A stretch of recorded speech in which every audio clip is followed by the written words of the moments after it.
This episode is brought to you by Indeed. Stop waiting around for the perfect candidate. Instead, use Indeed sponsored jobs to find the right people with the right skills fast. It's a simple way to make sure your listing is the first candidates see. According to Indeed data, sponsored jobs have 4 times more applicants than non-sponsored jobs. So go build your dream team today with Indeed. Get a $75 sponsored job credit at Indeed.com/podcast. Terms and conditions apply. Every sip of Coca-Cola brings you closer to the excitement of the FIFA World Cup 26.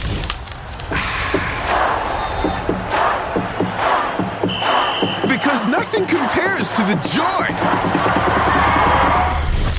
So grab a Coke and drink in the FIFA World Cup 26. No purchase necessary. 13 plus in 50 U.S. states and D.C. with a web-enabled device. Ends March 1st with 8 entry periods. Rules at CokeURL.com/soccer rules.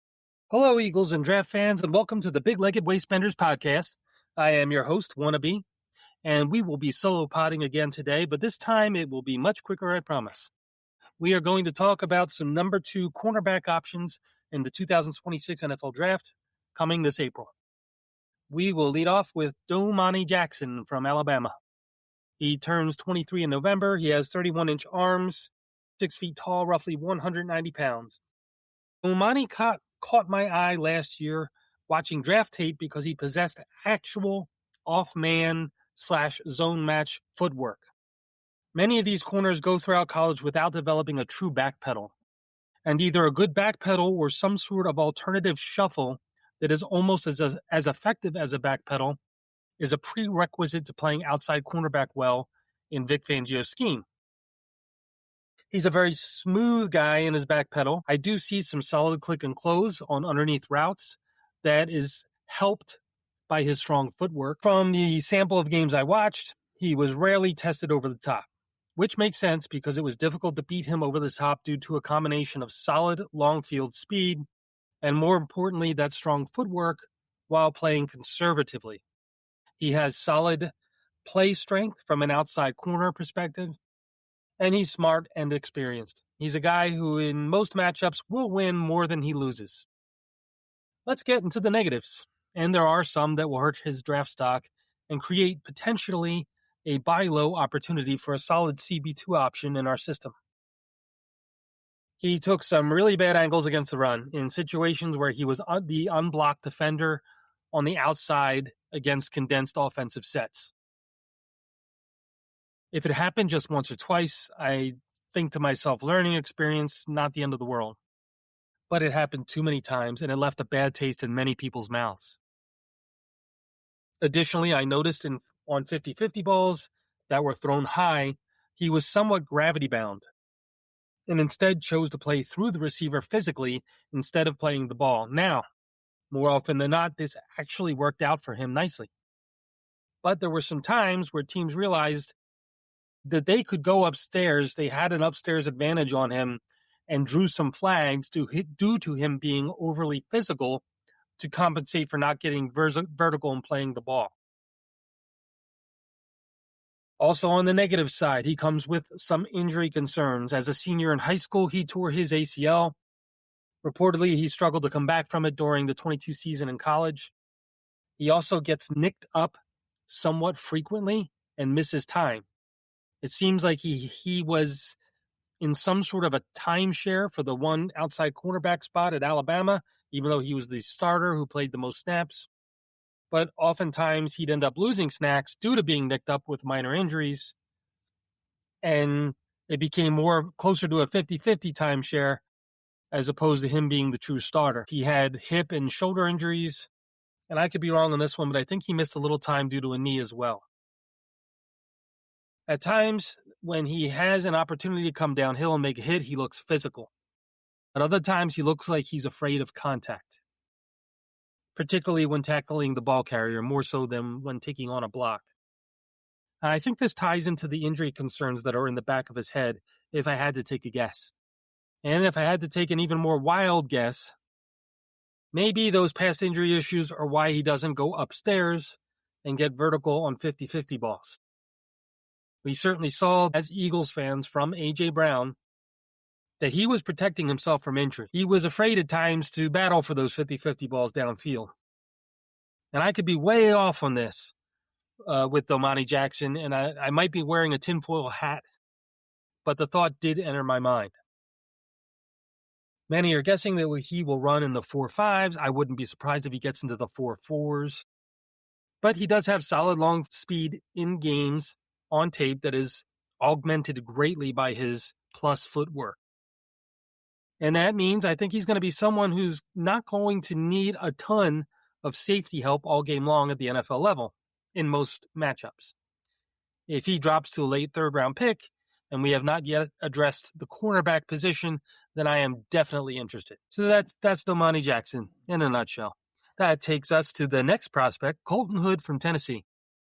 He will turn 21 years old in a couple of weeks.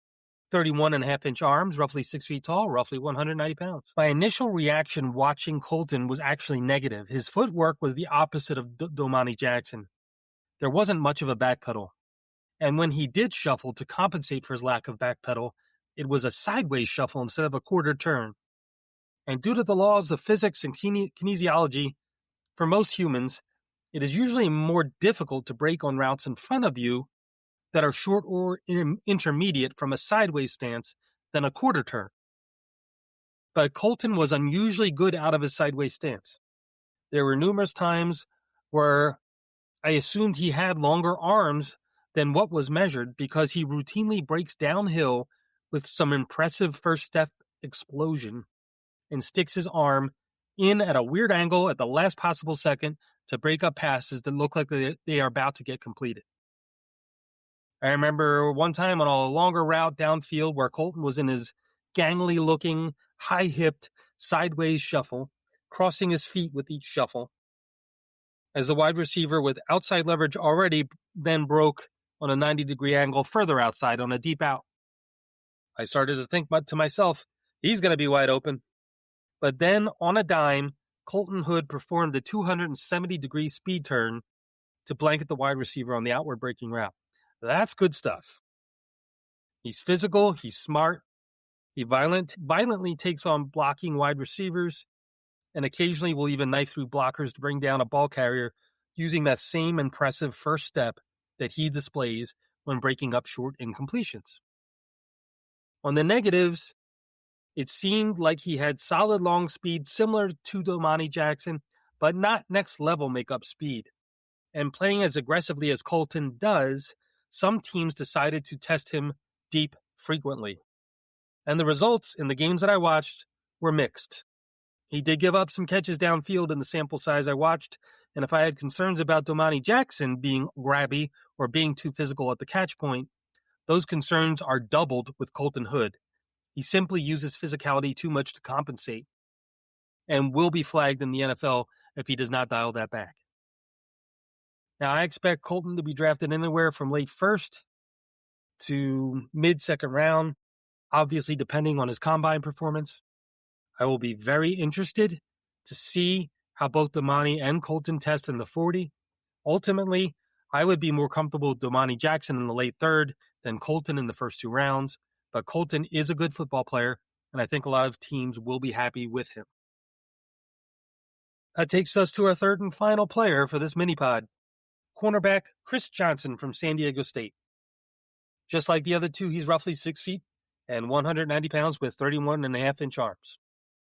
Watching Johnson's tape, I can see why some of my fellow draftnicks on the interwebs have fallen in love with him as a prospect. He's smart, he's physical, he tackles like a guy who does not have injury concerns. He's sometimes seeing things develop and makes plays on the ball that he shouldn't even be able to get to. He does have some off-man and some off-zone match footwork. He does have some back pedal. Even though it's not quite as smooth as Domani Jackson, it's there, and it's workable.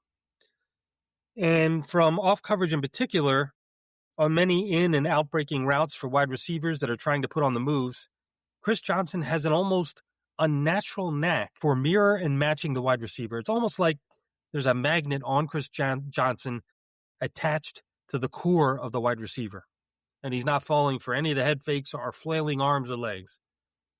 And I am sure many a fellow draftnik saw this and fell deeply in love, quite understandably, with Chris Johnson. Now, if talking with regards to man press coverage, I will put Colton Hood first in this group, and Domani and Johnson tied for second.